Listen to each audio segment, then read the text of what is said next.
বিশাল লোহার কড়াইতে একসঙ্গে মেশানো হয় সোডিয়াম সিলিকেট, ক্ষার জাতীয় উপাদান এবং বিভিন্ন ধরনের তেল।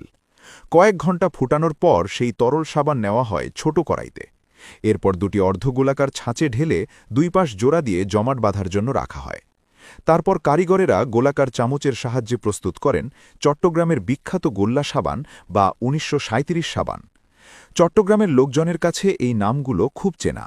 এই সাবানের প্রতিটির ওজন হয় আধা কেজি। এই গোল্লা সাবান শুধু একটি পণ্যের নাম নয়, এটি এক টুকরো ইতিহাস। সুগন্ধি সাবানের যুগ শুরুর আগে এই সাবানই ছিল গোসল এবং কাপড় ধোয়ার প্রধান মাধ্যম। এমনকি আজও এটি দক্ষিণ চট্টগ্রাম, কক্সবাজার এবং টেকনাফ অঞ্চলে সমান জনপ্রিয়। একসময় দোকানগুলোতে তার দিয়ে কেটে খুচরা বিক্রি করা হতো। মানুষ প্রয়োজন মতো এক বা দুই টুকরো কিনত। সেই সময় থেকেই এটি স্থানীয় লোকজনের জীবনের একটি অংশ। এই গল্পের শুরুটা হয় ১৯১৯ সালে। চট্টগ্রামের নূর আলী সওদাগর যখন এই কারখানা প্রতিষ্ঠা করেন, তখন হয়তো নিজেও ভাবেননি তার তৈরি সাবান একদিন প্রজন্মের পর প্রজন্মকে সেবা দেবে। তবে ১৯৩৭ সালে কারখানাটি নিবন্ধন করার পর থেকেই সাবানের নাম হয়ে যায় ১৯৩৭ সাবান। স্থানীয়দের কাছে এটি পরিচিতি পায় গোল্লা সাবান নামে, কারণ এর আকৃতি গোলাকার। তখন থেকে এই সাবান চট্টগ্রামের প্রতিটি ঘরের কাপড় ধোয়ার নির্ভরযোগ্য সঙ্গী হয়ে ওঠে। তবে কারিগরদের দক্ষতাই এখানে বড় ভূমিকা পালন করে। শতবর্ষ ধরে একই প্রক্রিয়ায় সাবান তৈরি হচ্ছে, কিন্তু গুণগত মানের সামান্য হেরফের হয়নি। বর্তমান বাজারে প্রতিটি সাবানের দাম ৮০ টাকা। তবুও মানুষের ভিড় কারখানার সামনে লেগেই থাকে, কারণ এই সাবানের প্রতি চট্টগ্রামের মানুষের আবেগ শুধু প্রয়োজনের নয়, ঐতিহ্যেরও।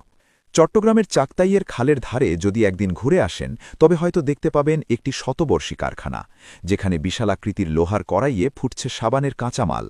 ধোঁয়া আর কাঁচামালের ঘ্রাণ মিলে তৈরি করছে এক অদ্ভুত পরিবেশ। এটাই সেই জায়গা যেখানে তৈরি হয় দেশের প্রাচীনতম ব্র্যান্ড ১৯৩৭ সাবান, যা গোল্লা সাবান নামেও অধিক পরিচিত। ব্রিটিশ আমল থেকে আজ অবধি এটি একটি আস্থার নাম।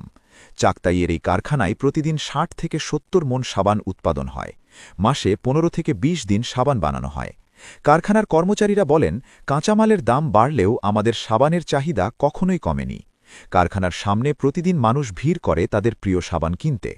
সম্প্রতি নতুন প্রজন্মের চাহিদার কথা মাথায় রেখে ১৩০ গ্রাম ওজনের সাবানও তৈরি হচ্ছে, যার দাম মাত্র ২৫ টাকা। ছোট বড় প্রতিটি পণ্যই মানুষের আস্থা ধরে রেখেছে।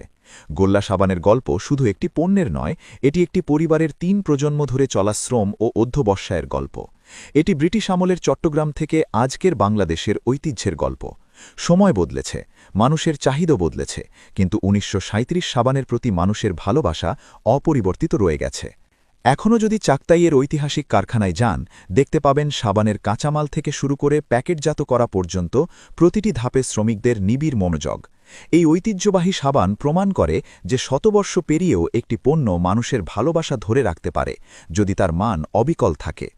চট্টগ্রামের মাটি ও মানুষের সঙ্গে মিশে থাকা এই গোল্লা সাবান শুধু একটি পণ্য নয়, এটি এক ধ্রুপদী ইতিহাসের সাক্ষী।